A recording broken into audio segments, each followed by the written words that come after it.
اونچی ہے جناب زہرا بلند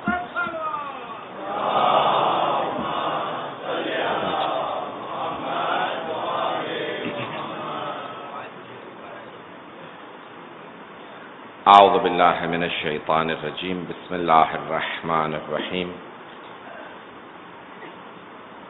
الحمد للہ الذی نور قلوب العارفین بنور معرفتہ واثبت فؤاد انبیائہ واولیائہ بقصص الانبیاء والمرسلین وأكمل إيمان المسلمين والمؤمنين بولاية علي أمير المؤمنين عليه السلام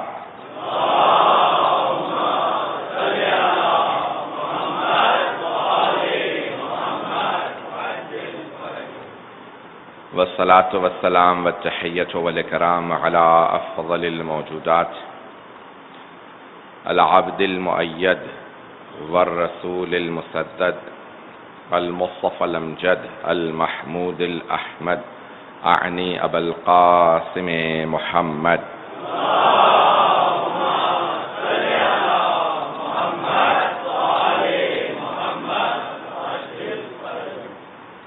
وعلى روحه ونفسه وصاهره ووصيه سید الاتقیاء والاسفیاء مولا الموالی امام المتقین علی بن ابی طالب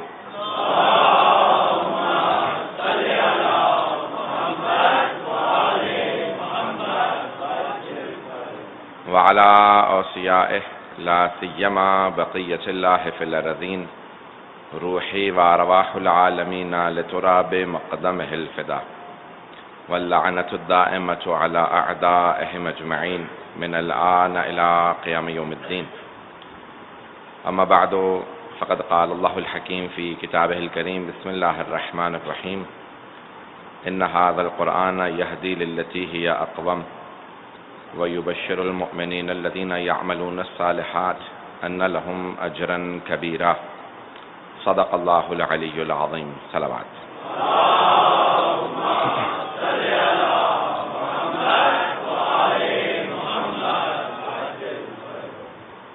قرآن اور حجت کے عنوان سے سلسلے کی تیسری مجلس ہے۔ ہم نے کوشش کی کہ فضیلت قرآن سے متعلق آپ کی خدمت میں آیات کی بھی تلاوت کی جائے اور احادیث کی بھی تلاوت کی جائے، ان کی تشریح کی جائے تاکہ معلوم ہو سکے قرآن کی عظمت کیا ہے، اور قرآن کبھی بھی لاوارث نہیں ہو سکتا۔ جس اللہ نے قرآن کو نازل کیا ہے اسی نے اس کے وارث کو بھی زمین پہ بھیجا ہے تاکہ قرآن کا کوئی مبین بھی ہو، بیان کرنے والا بھی ہو، مفسر بھی ہو، تفسیر بیان کرنے والا بھی ہو، اور اس کے تمام علوم کا جاننے والا اور بیان کرنے والا اللہ کی طرف سے نمائندہ موجود ہو۔ پیغمبر اسلام پہ قرآن نازل ہوا، آپ نے یتلو علیہم آیاتہ کا مصداق بنے، تمام انسانیت پہ قرآن کی آیات کی تلاوت کی اور لوگوں کا تزکیہ نفس کیا۔ ہم نے کل وعدہ کیا تھا کہ جس ہستی پہ قرآن کریم نازل ہوا ہے ان سے متعلق آج کی مجلس میں کچھ مطالب پیش کریں گے۔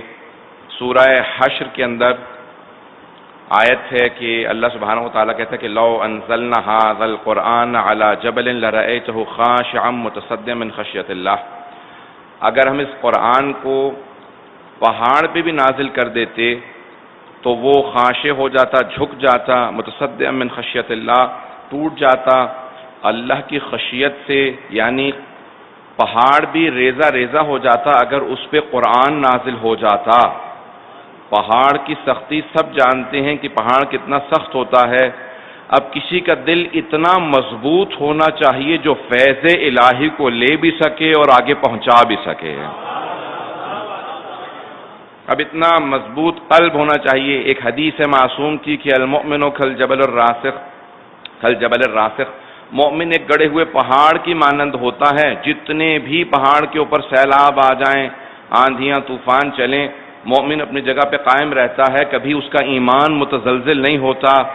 جب مومن کا یہ عالم ہے تو جس نے ایمان عطا کیا ہے اس نبی کا مقام کیا ہوگا؟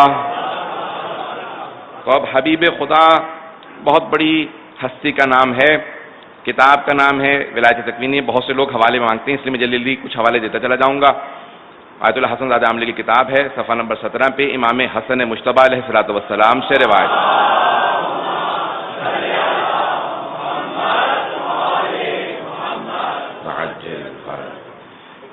کہ مولا امام حسن مجتبیٰ فرماتے ہیں کہ اللہ سبحانہ و تعالی نے جب تمام دلوں میں سب سے قوی اور مضبوط، ہر لحاظ سے مثبت معنی میں رسول خدا کو ہر لحاظ سے سب سے اچھا ان کے قلب کو پایا تو ان کے قلب اطہر کے اوپر قرآن کو نازل کیا.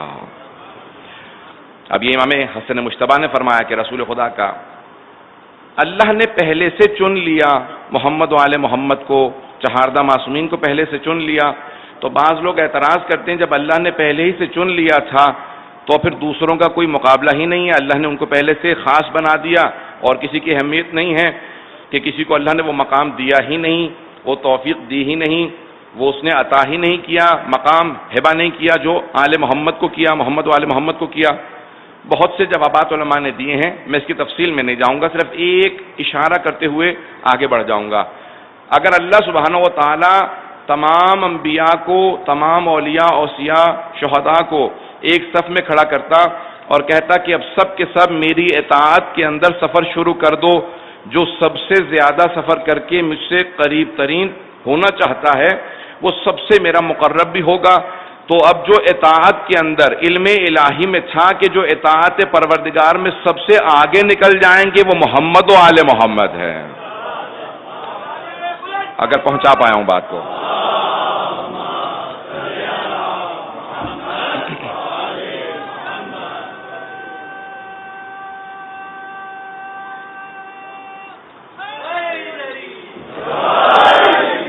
جو اطاعت پروردگار میں سب سے آگے چلے جاتے، جو سب سے سبقت لے جاتے، جو سب سے زیادہ مقام پاتے، وہ یہی محمد و آل محمد ہوتے.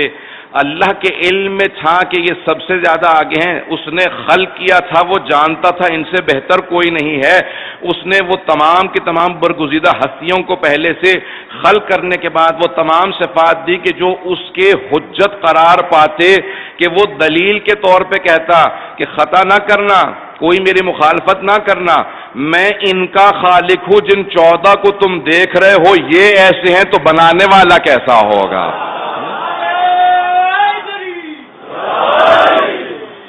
اب آج صرف مجھے حبیب خدا سے متعلق کچھ مطالب پیش کرنے ہیں اور وقت کا لحاظ رکھتے ہوئے تھوڑا سا تیز چلوں گا.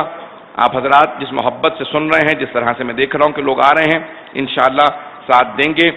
اللہ نے قرآن کے اندر انبیاء کو جب خطاب کیا ہے، لوگوں سے، مومنین سے بھی جب خطاب کیا تو کہا یا ایھا الذین آمنو، اے ایمان والو، یا ایھا الناس، اگر ایمان نہیں رکھتے تو کہا اے لوگو، یا بنی آدم، سب کو مخاطب کیا، کوئی نہ کوئی لقب دیا. انبیاء سے جب کلام کیا تو کہا کہ یا آدم اسکن انت وزوجک الجنۃ وکلا منھا حیث شئتم رغدا. اب تفصیل ہے، میں سب آیات کی تلاوت یہاں پہ نہیں کروں گا، صرف اشارہ کروں گا. جناب آدم سے کہا اے آدم، آپ کو اور آپ کی زوجہ کو خلق کیا ہے، اس جنت میں رہیں، جو چاہیں کھائیں پیئیں، یہ آپ کا مسکن ہے، اس درخت کے قریب مت جائیے گا. لیکن جب پکارا تو کہا یا آدم، نام لے کے جناب آدم کو پکارا. اور جب جناب نوح نے اپنے بیٹے سے متعلق کہا نا، جب اللہ نے کہہ دیا کہ یا نوح انہ عمل غیر صالح، یہ تمہارا بیٹا عمل صالح انجام نہیں دے رہا، یہ برائی کی طرف جا رہا ہے، میری نافرمانی کر رہا ہے، تم میرے نمائندے ہو، تمہاری نافرمانی کر رہا ہے. تو اللہ نے مخاطب ہو کے کہا بھی، جانتے ہوئے کہ نوح نافرمانی نہیں کریں گے، اپنے بیٹے کو چھوڑ دیں گے، تب بھی کہا یا نوح، نوح کہہ کے پکارا. جناب ابراہیم کو کہا کہ آپ صداقت کے بہت بڑے درجے پہ فائز ہے، کہا ابراہیم ایھا الصدیق، اے ابراہیم آپ صدیق ہیں، تو نام ہی لیا. توجہ ہو میں کہ میرے ساتھ. جناب موسیٰ سے جب اللہ نے کلام کیا تو کہا کہ یا موسیٰ، قرآن کے اندر بے انتہا مقامات پہ اللہ نے جناب موسیٰ کو پکارا ہے، اذهب الى فرعون انه طغى، جاؤ جا کے فرعون کو تبلیغ کرو، وہ طغیان گر ہو گیا ہے، باغی ہو گیا ہے، نافرمانی کرنے لگا ہے، خدائی کا دعویٰ کرنے لگا ہے. جناب عیسیٰ کو جب پکارا تو کہا یا عیسیٰ اانت قلت للناس، اے عیسیٰ کیا تم نے لوگوں سے کہا ہے کہ تمہیں اور تمہاری ماں کو، تمہاری والدہ کو الہین، دو خدا ماننے لگیں. تو جناب عیسیٰ نے فوراً پلٹ کے جواب دیا ان قلت اگر میں نے ایسا کہا ہوتا تو تو جانتا ہوتا میں تیرے طرف سے آیا ہوں، کیسے ہو سکتا ہے کہ خدائی کا دعویٰ کروں؟ یہاں سوال کرنا اللہ اپنے علم میں اضافہ نہیں کر رہا تھا، اللہ یہ بتانا چاہتا تھا کہ جو مجھے نہیں مانتے عیسیٰ کو مانتے ہیں ان سب کو ایک عیسیٰ ہی کی زبانی کہلوا دیتا ہوں، عیسیٰ نے الوہیت کا دعویٰ نہیں کیا۔ اگر عیسیٰ کو مانتے ہو تو عیسیٰ نے الوہیت کا دعویٰ نہیں کیا، عیسیٰ نے کبھی نہیں کہا کہ میں خدا ہوں۔ تو اللہ نے سارے انبیاء کو نام لے کے پکارا ہے۔ اب میں ساری تفصیل میں نہیں جاؤں گا، یوسف و ایھا الصدیق، انبیاء سے متعلق بہت آیات ہیں، چاہوں تو بے انتہا آیات آپ کے سامنے پیش کروں، لیکن عزیزان گرامی یہ صرف 5 انبیاء جو اولو العزم تھے، جناب آدم کا اس میں، جناب یوسف کا چند کا میں نے تذکرہ کر دیا۔ آئیں ذرا اب دیکھتے ہیں اللہ نے انبیاء کو، کیونکہ انبیاء ہیں لیکن اللہ کے بندے ہیں، اس لیے اللہ نے سب کو نام لے کے پکارا ہے، لیکن ہماری لاکھوں روحیں قربان و حبیب خدا پہ کہ اللہ نے پورے قرآن میں کسی ایک مقام پہ بھی رسول خدا کو نام لے کے نہیں پکارا، کسی جگہ نہیں کہا یا محمد۔ اگر اللہ کبھی بھی پکارنا چاہتا تھا کہتا تھا یا ایھا النبی ہے میرے پیارے نبی، یا ایھا الرسول ہے میرے پیارے رسول، یا ایھا المزمل، یا ایھا المدثر، طٰہٰ، یاسین، ہمیشہ القاب سے پکارا۔ عزیزان گرامی جب انسان کسی سے محبت کا، تعظیم کا اظہار کرتا ہے نا تو نام نہیں لیتا۔ امیر المومنین نے فرمایا باپ کا حق یہ ہے کہ کبھی باپ کو نام سے نہ پکارو، یہ محبت کا، تعظیم دونوں کا اظہار ہے۔ اللہ نے اپنے حبیب کا ساری مخلوقات میں جب تعارف کروایا تو کہا دیکھو میں خالق ہو کے اتنی محبت کا اظہار کر رہا ہوں، میں نے اتنی عظمت دی اپنے حبیب کو کہ میں نے کبھی قرآن کے اندر اپنے حبیب کو ان کے نام سے نہیں پکارا۔ خبردار میرے حبیب کو کبھی نام سے نہ پکارنا، ہمیشہ یا رسول اللہ کہہ کے خطاب کرنا۔ یہ میرے سب سے برگزیدہ ہے، یہ میرا محبوب ہے، اس کا لقب حبیب ہے، حبیب اللہ ہے۔ آئیں میں صرف ایک مثال دے کے آگے بڑھنا چاہتا ہوں۔ جناب ابراہیم بھی اللہ کے دوست ہیں، خلیل اللہ ہیں، رسول خدا بھی اللہ کے دوست ہیں، حبیب اللہ ہیں، لیکن ایک فرق کے ساتھ، خلیل اللہ اس دوست کو کہا جاتا ہے جو دوست سے زیادہ محبت کرتا ہو، اور حبیب اللہ اس دوست کو کہا جاتا ہے جو دوست جس سے دوست زیادہ محبت کرتا ہو۔ یہ حبیب خدا کا مقام ہے۔ آج مجھے 24 معجزات پیش کرنے ہیں جس کے لیے میں نے ساری تمہید باندھی ہے جو علامہ مجلسی نے حق الیقین میں لکھے ہیں، اور کیونکہ بہت سے برادران کہتے ہیں کہ حوالہ دیں تاکہ ہم لوگ جو بہت سے طالب علم ہیں ان کے لیے آسان رہتا ہے۔ بحار الانوار میں ہے، اصول کافی میں بھی ظاہراً موجود ہے، لیکن حق الیقین کی جلد نمبر 1 صفحہ نمبر 69 سے میں پیش کر رہا ہوں۔ بدن رسول خدا سے متعلق اللہ نے جتنی رسول خدا کی تعظیم بتائی ہے، اب کیا ہیں رسول خدا جن کے قلب اطہر پہ قرآن نازل ہو رہا ہے، کتنا وجود مقدس پاک و پاکیزہ ہے کہ ان کے قلب مطہر پہ اللہ نے قرآن کو نازل۔ سننا چاہ رہے ہیں سب لوگ؟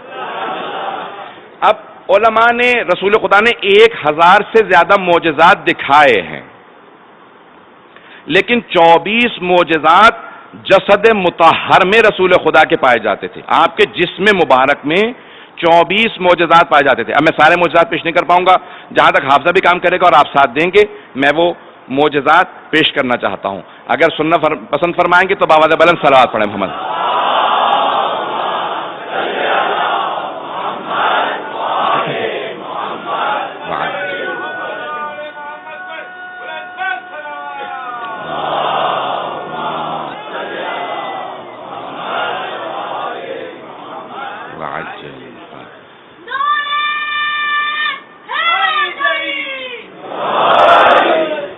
سب کی توجہ چاہوں گا، اس روایت کے علامہ محمد باقر مجلسی نے اپنی کتاب حق الیقین میں لکھا ہے، میں وہاں سے پیش کر رہا ہوں، اور امام جعفر صادق علیہ السلام نے اس کو بیان فرمایا ہے۔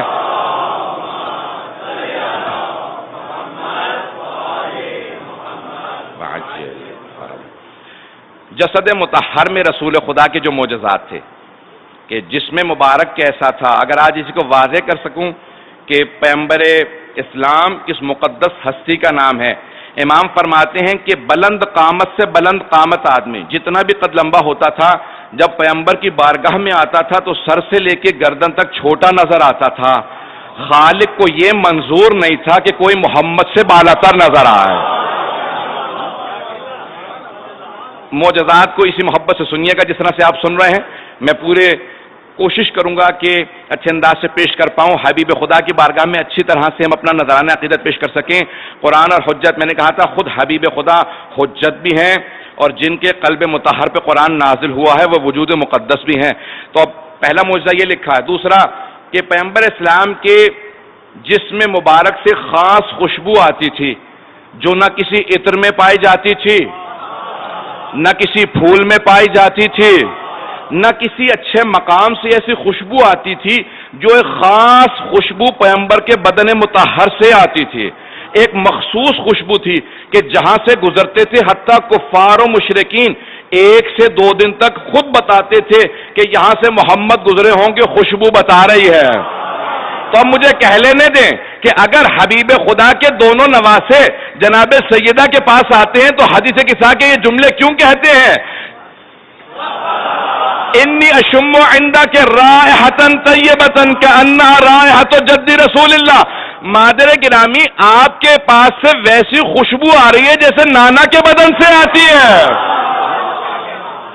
تو ایک مخصوص خوشبو تھی جسد مطہر کے اندر، پیغمبر اسلام کے جسم میں خاص خوشبو تھی کہ جب آپ کا پسینہ بھی بہتا تھا تو لوگ صاف کر لیتے تھے، صحابہ تبرکن پسینہ لے جایا کرتے تھے۔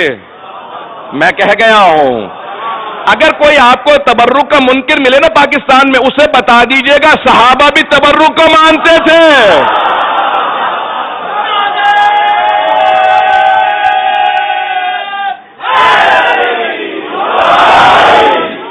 اب رسول خدا ختمی مرتبت صلی اللہ علیہ وسلم کے بدن مطہر سے جو پسینہ بھی آتا اس میں خاص خوشبو تھی، بدن مطہر کی خوشبو بتاتی تھی۔ سن رکھا ہے نا واقعہ، تمام مورخین نے لکھا ہے کہ شب ہجرہ جب جا رہے تھے تو وہ آدمی خوشبو سونگ کے، کھوجی کہا جاتا ہے اردو کے اندر، جو کھوج لگانے کے لیے خوشبو سونگ کے بتاتے تھے کون سا پرندہ گیا ہوگا۔ زمین پہ آثار دیکھ کے اس نے غار کے دہانے تک پہنچا دیا تھا۔ تفصیل کا وقت نہیں ہے، بہت تیزی سے چلنا چاہتا ہوں تاکہ معجزات کو پیش کر سکوں۔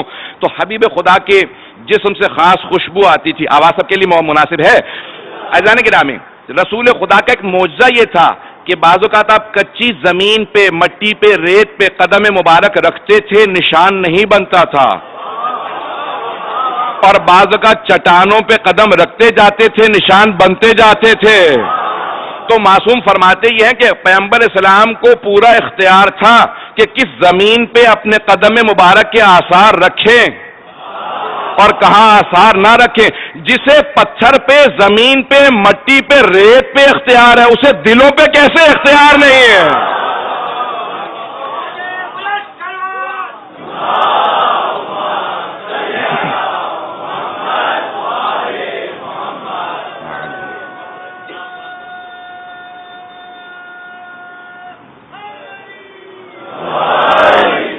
عزیزان گرامی، یہ وجود مقدس رسول خدا ہے۔ اللہ جس دل پہ قرآن نازل کرنے والا ہے، اس وجود کا، ایسا وجود کے جو کائنات کے اندر آج تک دنیا دوبارہ دیکھنے کے لیے ترستی ہے۔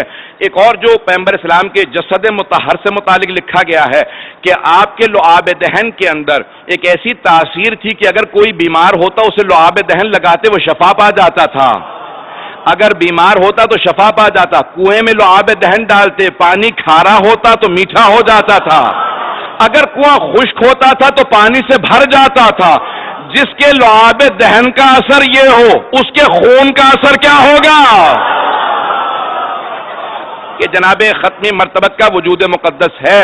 جب حبیب خدا ہیں، حبیب خدا کے جسم کے معجزات کو پیش کر رہا ہوں کہ ایسا جسم ہے۔ بہت بڑے بڑے مورخین نے جو لکھے ہیں الفاظ یہ میں پیش کر رہا ہوں، دوبارہ کہہ دوں گا، حق الیقین سے پیش کر رہا ہوں۔ جسد مطہر کیسا ہے؟ تو کہا کہ جناب رسول خدا کے آثار میں، جسم کے معجزات میں ایک خصوصیت یہ تھی، آپ کی پیشانی سے ہمیشہ نور نکلتا رہتا تھا۔ اور امہات المومنین کہتی ہیں کہ اگر دن میں ہم سے سوئی کھو جاتی تھی تو ہم رات کا انتظار کرتے تھے۔ دن میں سورج نکلا ہوتا ہے، رات میں تاریکی ہوتی ہے، اگر دن میں سوئی کھو گئی تو رات میں کیسے ملے گی؟ لیکن امہات المؤمنین کہتی ہیں کہ کیونکہ رات میں ختمی مرتبت گھر میں تشریف لاتے تھے، ان کی پیشانی سے ایسا نور نکلتا تھا کہ وہ سوئی جو دن میں نہیں ملتی تھی، پیغمبر کی پیشانی سے، ان کی پیشانی کے نور سے رات میں مل جایا کرتی تھی۔ اگر بات کو پہنچا پا رہا ہوں، کہا جسم مبارک سے، جسد مطہر سے خاص نور نکلتا تھا کہ جب پیغمبر آرام فرماتے تھے، سوتے تھے، پورے جسم پہ چادر لے لیتے تھے. آپ ہمیشہ نعتیں سنتے رہتے ہیں نا، اے کالی کملی والے تجھ پہ لاکھوں سلام. پیغمبر ہمیشہ کالے رنگ کی عبا لیا کرتے تھے، جب سوتے تھے پورا بدن ڈھانپ لیا کرتے تھے، لیکن پھر بھی ایک نور چھن چھن کے نکلتا رہتا تھا. یہ رسول خدا کے جسم کا معجزہ تھا کہ لوگ دیکھ کے بتاتے تھے یہ محمد سو رہے ہیں. جب سب سو رہے ہوتے تھے تو لوگ دیکھ کے بتا دیتے تھے یہ رسول خدا سو رہے ہیں، یہ محمد مصطفیٰ سو رہے ہیں، کیونکہ چادر سے بھی چھن چھن کے نور باہر نکلتا رہتا تھا. تو مجھے کہہ لینے دے، اگر شب ہجرت پیغمبر اسلام کو کسی کو اپنے بستر پہ سلانا ہو،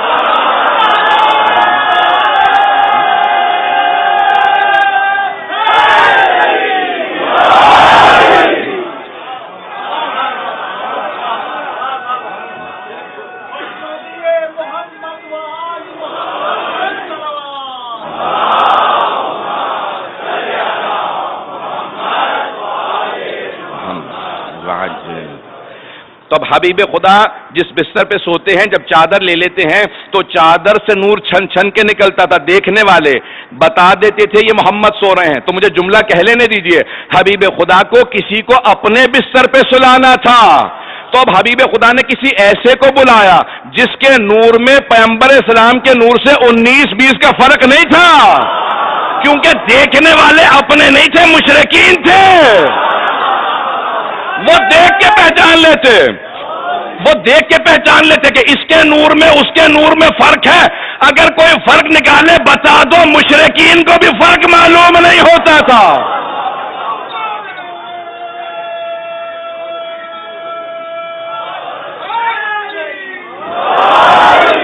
بس میں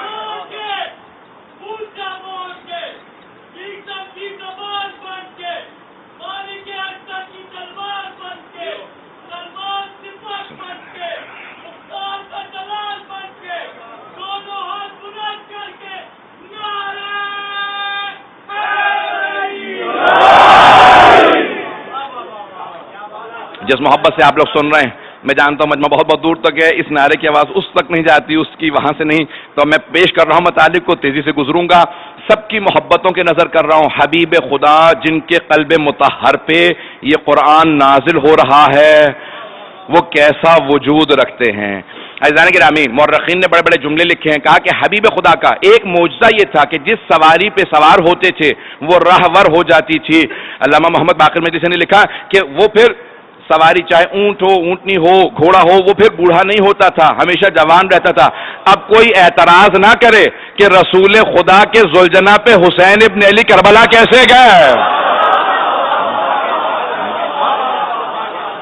کہ بہت سے لوگ کہہ دیتے ہیں نا کہ گھوڑے کی 35-40 سال ہوتی ہے، سن ہوتا ہے، عمر ہوتی ہے، زیادہ نہیں ہوتی. تو عزیزان گرامی، پیغمبر کا معجزہ یہ تھا سواری بوڑھی نہیں ہوتی تھی. اگر میں بہت تیزی سے گزر رہا ہوں تو معجزات ہیں جسد مطہر سے. آپ جب سنگریزے ہاتھوں پہ اٹھاتے تھے، پتھروں کو ہاتھ میں لیتے تھے تو وہ سنگریزے تسبیح کرنے لگتے تھے. سنگریزے کہتے تھے سبحان اللہ والحمد للہ ولا الہ الا اللہ واللہ اکبر. تو سنگریزے پتھر جب پیغمبر ہاتھوں پہ اٹھاتے، ہاتھ پہ رکھتے تو وہ تسبیح کرنے لگتے تھے. کچھ دیر کے لیے سنگریزہ حبیب خدا کے ہاتھوں پہ آئے تو اتنا ناز کرے کہ بلند آواز سے تسبیح کرنے لگے. اور وہ جو علی اور اولاد علی پلے ہی پیغمبر کے ہاتھوں پہ ہے.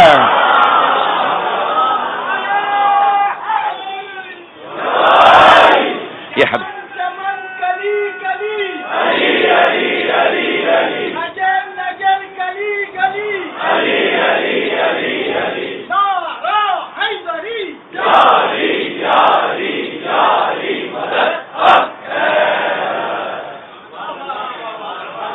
تو اب حبیب خدا کے ہاتھوں پہ سنگریزہ آئے تو تسبیح کرنے لگے. تصور کیجئے جنہیں پالا ہوگا ان کا مقام کیسا ہوگا. ایک جو معجزہ اکثر کتابوں میں لکھا ہے، تمام شیعہ سنی مورخین نے لکھا ہے کہ پیغمبر اسلام، حتیٰ اورینٹلسٹ جتنے مستشرقین ہیں انہوں نے بھی لکھا ہے کہ جب پیغمبر شام گئے 18 برس کے تھے یا 16 برس کے، اکثر نے لکھا 18 برس کے، تو پیغمبر کے وجود مقدس کا تمام مخلوقات احترام کرتی تھی. حتیٰ جس جگہ سے گزرتے تھے تو درخت جھکنے لگتے تھے. جانور تعظیم میں پیچھے ہٹتے تھے، ان سب کو پتا تھا کہ یہ خاص مخلوق ہے، درخت بھی جھکنے لگتے تھے۔ جناب فاطمہ بنت اسد نے کہا ہے نا، روایات کے اندر یہ الفاظ آئے ہیں مادر امیر المؤمنین نے، جب پوچھا مدینے میں صحابیات نے کہ آپ نے پیغمبر کو پالا ہے، کوئی پیغمبر کے بچپنے کا معجزہ سنائیے، کہ میں نے ہمیشہ دیکھا کہ بچپنے میں جب باہر جاتے تھے، بعض اوقات پہاڑ پہ غار میں جاتے، عبادت سے واپس آتے تو پیغمبر کو خرمے بہت پسند تھے، میں بہترین خرمے جمع کر کے رکھ دیا کرتی تھی، کیونکہ پیغمبر کو اچھے خرمے پسند تھے، جو سب سے اچھے خرمے ہوتے میں حبیب خدا کو کھلاتی تھی۔ کہ ایک مرتبہ دوپہر کا وقت تھا، میری آنکھ لگ گئی، اب اچانک جب آنکھ کھلی تو مجھے احساس ہوا کہ یہ رسول خدا کے آنے کا وقت ہے، محمد مصطفیٰ صلی اللہ علیہ وسلم کے آنے کا وقت ہے، کہ میں فوراً صحن میں دوڑتی ہوئی گئی تاکہ میں خرمے جمع کر لوں، تو میں نے دیکھا حبیب خدا درخت کو اشارہ کر رہے تھے، درخت جھک جا میں خرمے اتار لوں۔ تو اب جنہوں نے پالا انہوں نے قریب سے دیکھا تھا وجود مقدس حبیب خدا کیسا ہے۔ تو اب جناب فاطمہ بنت اسد نے بہت سے معجزات بیان کیے، لیکن یہ معجزہ جو ہماری تمام کتابوں میں ہے، حق الیقین سے پیش کر رہا ہوں کہ آپ کے تعظیم میں درخت جھک جایا کرتے۔ ایک اور معجزہ جو لکھا ہے، میں ترتیب بھول چکا ہوں، کتنے معجزات میں نے پیش کر دیے، کتنے باقی ہیں۔ ایک معجزہ حبیب خدا کا لکھا ہے کہ حشرات الارض آپ کے وجود پہ بیٹھتے نہیں تھے، مکھیاں مچھر، جب بہت سے لوگ شکایت کرتے تھے کہ اس مقام پہ بے انتہا مکھیاں ہیں مچھر ہیں، یا رسول اللہ یہ آپ کے پاس نہیں آتے؟ ہم سب کو تنگ کر رہے ہیں، توجہ ہے یا نہیں ہے؟ ہم سب کو یہ مکھیاں مچھر بہت تنگ کر رہے ہیں، اتنے حشرات کیڑے مکوڑے بہت زیادہ ہیں، لیکن آپ کے قریب نہیں آتے۔ تو پیغمبر نے مسکرا کے کہا نہیں، میرے چاروں طرف ایک حصار ہے جس وجہ سے یہ میرے قریب نہیں آتے۔ اللہ نے ان حشرات کو مجھ سے دور رکھا ہے، جس حبیب سے اللہ نے حشرات کو بھی دور رکھا ہو کہ میرے حبیب کو اذیت نہ ہو۔ عزیزان گرامی، کیا ان کے سر سے کوئی پرندہ نہیں گزرتا تھا؟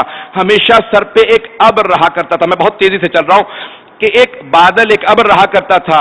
اللہ کو یہ منظور نہیں تھا، رسول خدا کے خالق کو یہ منظور نہیں تھا کہ ان کا سایہ نظر آئے، کسی کے ان کے سائے پہ پاؤں آ جائے۔ بنانے والے کو اتنا منظور نہیں تھا کہ ان کا سایہ ہو، کسی کا سائے پہ پاؤں آ جائے۔ اب اگر رسول خدا کسی نواسے کو اپنے دوش پہ سوار کریں تو خالق کی اجازت تھی نا نواسوں کو سوار کر لیجئے، اتنی محبت تھی کہ خالق نے اجازت دی دونوں کو سوار کر لیجئے۔ ان دونوں کا مقام ایسا ہے کہ حبیب خدا کی آغوش میں بھی رہیں اور دوش پہ بھی رہیں۔ یہ محبت ہے رسول خدا کی کہ آپ نے اپنے دونوں نواسوں کو اس محبت سے پالا ہے۔ عزیزان گرامی، معجزات جسد مطہر سے متعلق ایسے لکھے ہیں۔ اب سوچئے یہ قرآن کتنی مقدس کتاب ہے کہ اللہ نے اس کو فیض قرار دیا ہے، اور یہ فیض نازل ہوا ہے فیض مقدس کے دل پہ۔ اب قرآن کی تعظیم اور اہمیت بڑھ رہی ہے نظروں کے اندر کہ وہ حبیب خدا، اللہ نے انہیں چنا کہ میں یہ قرآن اپنے اس حبیب کو دوں گا جس کے یہ معجزات ہیں، جن کے ایسے معجزات ہیں۔ معجزات اور بھی بہت سے ذہن میں ہیں، میں اور معجزات اس وقت پیش نہیں کر سکتا، لیکن آئیے دو چار جملے اور پیش کروں گا رسول خدا کی ذات گرامی پہ۔ باواز بلند صلوات پڑھیں۔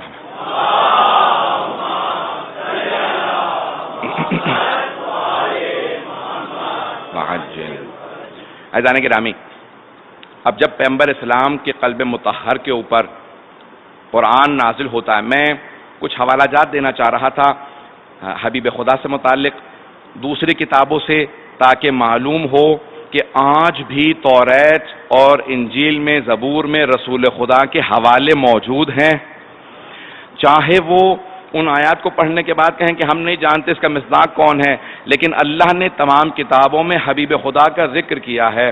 فارقلیتا یا انگلش میں اور جو گریک زبان ہے اس میں رسول خدا کو پیراکلیٹی لکھا گیا ہے۔ تو اللہ نے قرآن کے اندر کہا ہے کہ انجیل میں جناب رسول خدا کا نام احمد سے آیا ہے۔ آپ فارقلیتا کا جب ترجمہ کریں گے نا اس زبان سے، یونانی زبان سے یا عبرانی زبان سے عربی کے اندر، تو وہ فارقلیتا جب منتقل ہو کے عربی میں آتا ہے تو احمد بنتا ہے۔ ایک اور یہاں پہ بات روک کے کہہ رہا ہوں، جناب ختمی کی والدہ گرامی حضرت آمنہ سلام اللہ علیہا نے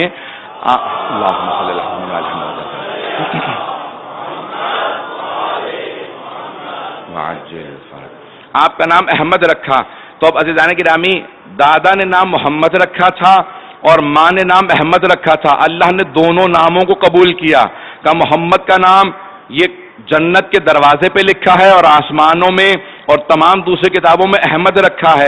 اب یا تو یہ دونوں جانتے تھے کہ ان کتابوں میں یہ نام ہے، یہ نام رکھنا ہے، یا اللہ نے ایسی کوئی وحی نازل کی تھی جو انہیں بتا دیا تھا کہ یہی نام رکھنا۔ مجھے نہیں معلوم دونوں میں سے کون سا صحیح ہے، جو بھی صحیح ہو اس بات کو اللہ واضح کر دیتا کہ ان دونوں کا مقام عام لوگوں جیسا نہیں تھا۔ جناب آمنہ سلام اللہ علیہا عام بیوی نہیں تھی، یہ مادر رسول خدا ہے۔ تو اب یہ اتنی پاک و پاکیزہ بیوی تھیں کہ جن کے ہاں تمام آلائشوں سے پاک ایک ہستی کا وجود آنے والا تھا۔ اور جب جناب عبد المطلب نے کہا بھی تھا جناب آمنہ سے کہ آمنہ اس بچے کو اپنے سے کچھ دیر دور رکھنے کی ضرورت ہے، کیونکہ ہر انسان جو شر رکھتا ہے اپنے دل کے اندر وہ اس کے خون کا پیاسا اسے قتل کر دینا چاہتا ہے، کیونکہ شیطان جانتا ہے کہ یہی پوری دنیا میں ہدایت پھیلائے گا۔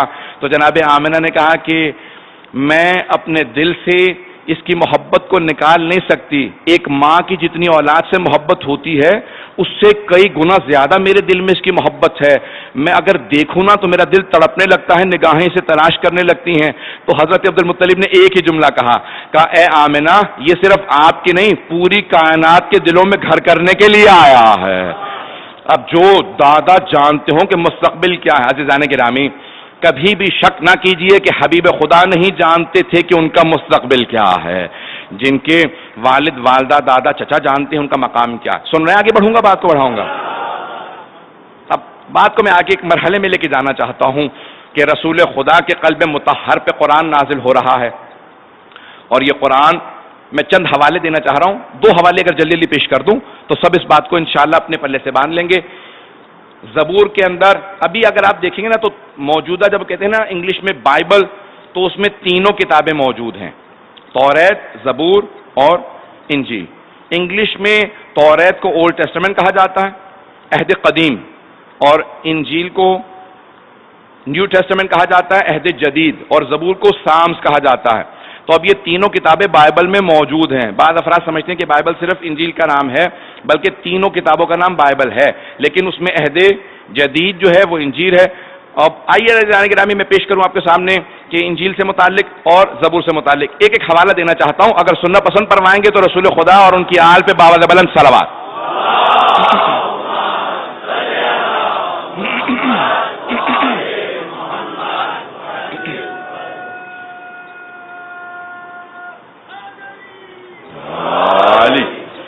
عزیزان گرامی آج تک ان حوالوں کا جواب شاید میں نے گزشتہ برس پیش کیا ہو، اب میرے ذہن میں نہیں ہے، میں مجالس اتنی کثرت سے پڑھ رہا ہوں کہ بعض اوقات ذہن میں نہیں رہتا کون سی بات کہاں میں نے پیش کی ہے، لیکن آج تک کوئی یہودی یا عیسائی بھی اس حوالے کا جواب میرے سامنے نہیں لا سکا۔ اس حوالے کو امام علی بن موسیٰ رضا علیہ السلام نے اپنے ایک مناظرے میں پیش کیا۔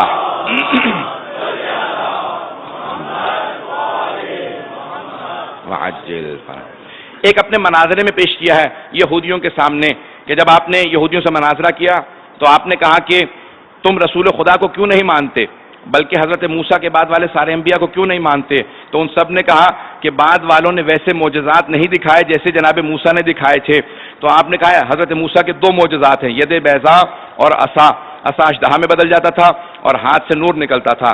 کہا بعد والے انبیاء نے اس سے بھی بڑے بڑے معجزات دکھائے ہیں، کہا لیکن ہم نے وہ معجزات خود دیکھے نہیں ہیں، صرف سنے ہیں۔ تو کہا حضرت موسیٰ کے معجزات کیا تو نے خود دیکھے ہیں؟ تو اس نے کہا کہ نہیں ہم نے خود نہیں دیکھے، مستند کتابوں میں پڑھے ہیں۔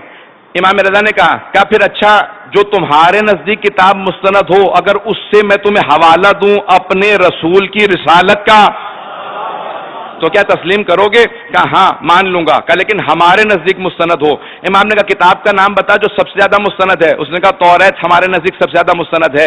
امام نے کہا کتاب کو کھول، سورے کا نام میں بتاتا ہوں، آیات کی تلاوت میں کرتا ہوں، تو مجمع کو بتا دے سورہ بھی درست ہے، ڈیٹرمنی سورے کا نام ہے، آیت نمبر 11 سے لے کے 19 تک کی امام نے تلاوت کی۔ وَتَجَلَّى رَبُّكَ میں صرف آخری آیت کو پیش کروں گا۔ اللہ نے اپنی تجلی کو پیش کیا۔ اللہ طور سینا پہلی آیت کے اندر ہے کہ طور سینا پہ، ماؤنٹ سینا انگریزی میں ترجمہ تھا، کہ طور سینا پہ، کہ بتاؤ یہ کس پہ وہی نازل ہوئی؟ کہ حضرت موسیٰ پہ۔ کہ اس کے بعد والی آیت میں ہے، آیات کے اندر ہے وَعَلَى جَبَلِ السَّعِيرِ،